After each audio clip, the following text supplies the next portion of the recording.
This video is going to cover the principles of the Constitution. We've already talked about why the government failed in the Articles of Confederation and the problems that they're trying to fix once they are creating and writing the Constitution. So this is going to just continue into that conversation.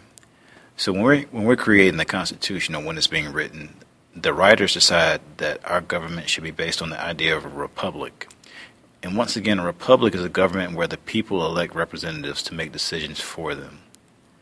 So the people are electing people to represent them. So since the people are the ones who are electing, that means the people actually have the power that is involved in our government. So the first thing we want to go over is the idea of popular sovereignty. The word popular sovereignty means that the people have the right to rule and that the power of government lies with the people. In the instance of a republic, which we have, the citizens are going to elect those representatives to put them into place for government, so therefore the citizens have all the power. So the sovereignty or the power in popular sovereignty is going to always lie with the people, and in a republic, which we have, us as people, us as citizens have that power in the idea of popular sovereignty. So if we don't like an official who was in office, we can simply not re-elect them. We can hold a recall to get them ousted from office. But that power to govern, it lies with us. The next principle of government is rule of law.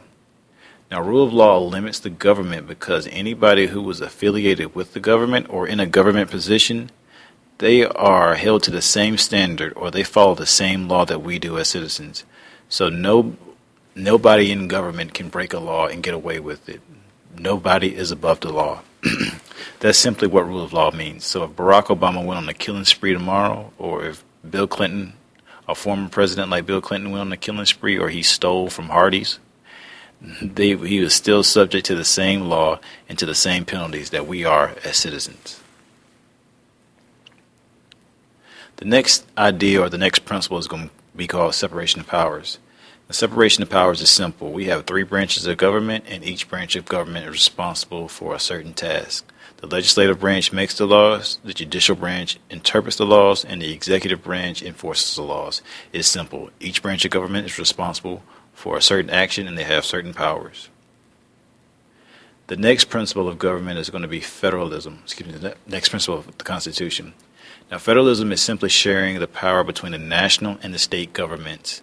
As citizens, we answer to our state government, and we also answer to our national government. Each entity has their own powers and have their own responsibilities, but we fall under both because we must follow both. The next principle of the Constitution is going to be checks and balances. This makes sure that each of those 3 branches maintains their own powers and they don't try to overstep the bounds and do something that another branch can do. So each branch of government has the power to check and balance each other out. So the legislative branch can stop the executive branch from doing something. The judicial branch can stop the legislative branch from doing something.